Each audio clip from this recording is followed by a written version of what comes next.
we've all heard the quote, what gets measured gets managed. And what's easy to manage things that show up in the Excel spreadsheet and you can see the numbers are down or the numbers are up. But it's harder to have to be in constant connectivity with your team to really have your finger on the pulse. Yeah. Yes. And that's part of good leadership, which is staying connected to the team. And if it's a larger organization, you need spies. All the great leaders I've ever met, they have spies, which is people who they have close relationships with. They've known their whole careers. Maybe they grew up together. People don't really know that they are close friends, and they could pick up the phone and say, "So tell me what's actually going on. Tell me what people are saying. I just talked to everybody. How did it land? You have to know what's going on inside your organizations. Pulse surveys are fine, but they're not consistent. They're not done the same way. Different companies have different ways of doing it. They're fine. If somebody got in trouble the day before, they're going to say, "I hate it here." If somebody got a bonus the day before, they're going to say, "I love it here." They're a moment in time. They're a snapshot. But it's something at least. At least it's something. It's some sort of data point. But yes, you have to be connected to your people, and it's constant. Like your children. You can't just check in with your kids once and everything's fine. There was a comedian who said once, "My wife keeps bugging me whether I love her or not." And I told her, I said yes on our wedding day. I told her I do, and I'll let you know if it changes.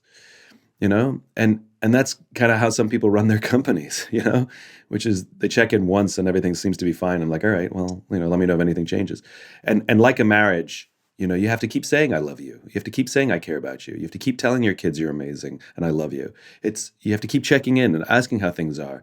Good leadership is as much a human listening enterprise as it is anything else. Yeah. And beyond even the words, the actions have to be there too. And so you can say you care, but are you actually in those one-on-ones really asking them how they're doing and leaning in instead of sitting there on your computer while they're, venting about a problem? And so there's definitely a lack of true leadership in that arena. And I think there's also this level of, I don't want to be friends with the people I work with. I'm here for the paycheck. I do the bare minimum. We're seeing all this quiet quitting talk. It seems like we want to disassociate our work and our lives. What is the right relationship we should have with that? So quiet quitting is not a new experience, just a new word. We used to call it disengagement. It's the same thing. But by the way, rebranding it is a good thing. Like the term innovation, it's so overused, it doesn't mean anything anymore. Talking about engagement, it's like it got so overused, it didn't mean anything anymore. So we have a new term that makes everybody perk up and listen and pay attention to the problem, which is a good thing. Quiet quitting comes from multiple reasons. People have reevaluated their lives during COVID. They're saying to themselves, maybe work is not that important to me. I just want a paycheck. And other people, it's because of the leadership environment, which is they don't feel seen, they don't feel heard. So they'll do, what's basically the amount that I won't get fired, but, I'm not going to go above and beyond. The problem is it's demoralizing for the person who's doing it, in other words, at some point, they stop taking pride in their own work. At some point, they stop caring about themselves. And so, I would rather people, if they're disengaged for a reason that, they like the company, they're just not into it, then raise their hand and go to their boss and say, "Can I have a difficult conversation with you? Like, I'm really kind of struggling. I'm trying to figure what things are." Or at least a colleague, at least a coworker, because anybody who's actively quiet quitting, who's made the decision to do less, that takes a toll. The other thing which I think is interesting, which is it's happening at the high levels as well. A lot of us have gone through the trauma of COVID and the dust has not settled. And we don't exactly know what the future of work looks like. Everybody's got an opinion, but we don't know if we're all going to be going back to the office or if we're all going to be remote or what a hybrid looks like. Lots of people are talking about hybrid, but nobody really knows what it looks like. Companies are struggling to implement hybrid systems. It's still a mess. And we don't exactly know what the future of work looks like. And so that uncertainty contributes to all of this. And I think the best way to deal with it is to have these conversations out loud. I think it's good for leadership to say, look, we know we're going to end up in some sort of flexible workforce. We don't exactly know. Here are the things that we're thinking. Here are the things we're struggling with. Tell us what you think. Everybody's kind of acting independently. and there isn't a conversation. I'll tell you one true story. There's a CEO of a big company in Atlanta I talked to. He was talking to one of his senior executives, and just offhanded, one of his executives said, "It's so great, we love it. We've moved our family down to St. Petersburg." And the CEO was like, "What?"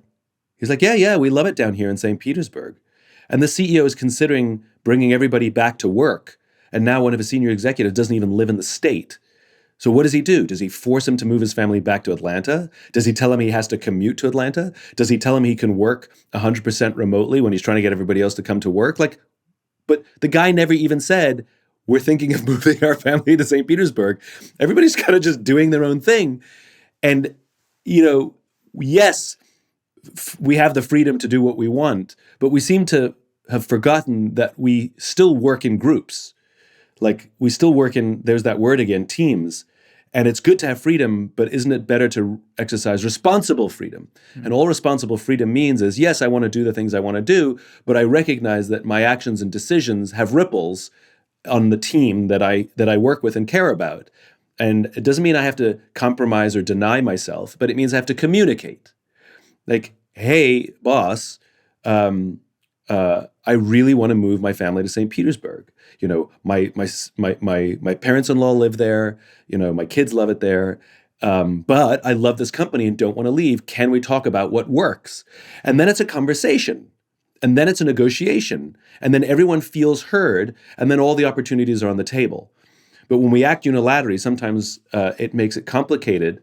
And this goes both ways, for the company acting unilaterally without a conversation as much as the people on a team acting unilaterally without conversation. But I think communication is the thing that's been woefully lacking in all of this.